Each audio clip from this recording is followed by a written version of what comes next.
Welcome back, America. Stephen Miller. The lack of this administration to enforce federal law, is that not a violation of the Constitution as well as federal statutes? Are those not impeachable offenses? And are these not policies that are intended to fundamentally undermine and unravel the civic structure of this country? Yes, yes, and yes. First, they are patently unconstitutional. The core constitutional command that binds the hands of the executive is to take care that the laws be faithfully executed. This is the center of our design between Congress, the judicial, the executive branch. What this president has done is he has turned Congress into a mere suggestion box. The entire Immigration and Nationality Act, which governs who can enter our country, how you apply for a visa, what rules you have to comply with, where you have to apply from. That entire system has been rubbished and trashed by this president as though he were an emperor. And so it is completely impeachable. My organization has been involved in a number of lawsuits against his policies. And in each of those lawsuits, we lay out how he has violated the clear command of Congress and the clear command of the Constitution. One of those cases that we litigated in partnership with Texas, we won on Title 42. Another one with respect to Immigration and Customs Enforcement. He's been found to have broken the law again and again and again.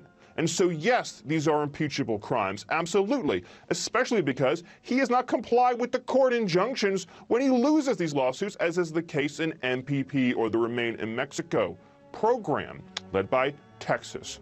Now, as to what the goal is here, it's to destabilize the middle class. For the party of big government, for the party of Marxism, destroying the American middle class and the social cohesion of a strong middle class makes it possible to have this big government apparatus. The whole choice in our country is between a family structure and a community structure at the center of American life, or government. So look at what happened to Los Angeles and California with unending large-scale illegal immigration. It ruined the public schools, it increased massively demand for public services, it ruined the healthcare system, it ruined the job market.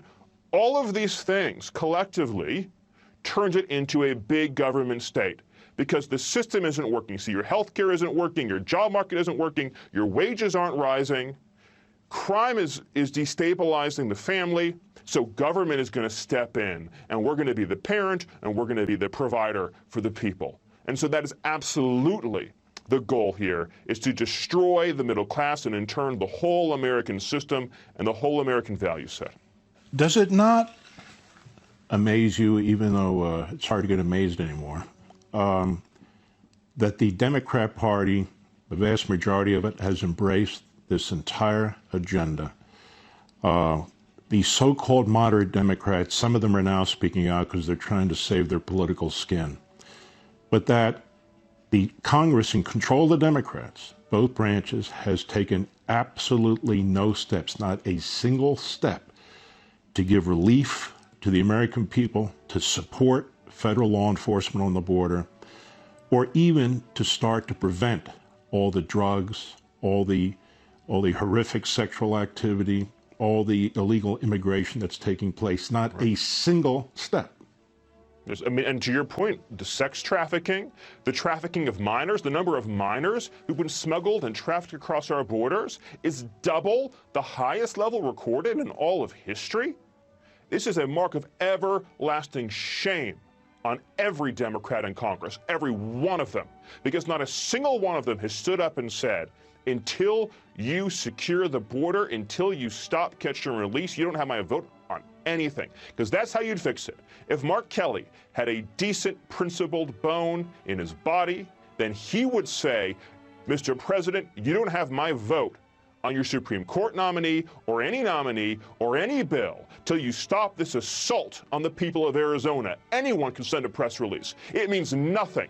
It means nothing. Action is what matters. And all we've seen is accommodation and complicity from Democrats in Congress.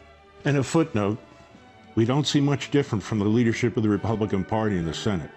Mitch McConnell. He could put the brakes on a number of things, and he doesn't. He talks, he issues press releases, and on the whole, they go along, in my opinion. Stephen Miller, founder of American First Legal, a wonderful organization. Keep up the good work, and God bless you, my friend. God bless you. Thank you. Hey, Sean Hannity here. Hey, click here to subscribe to Fox News YouTube page and catch our hottest interviews and most compelling analysis. You will not get it anywhere else.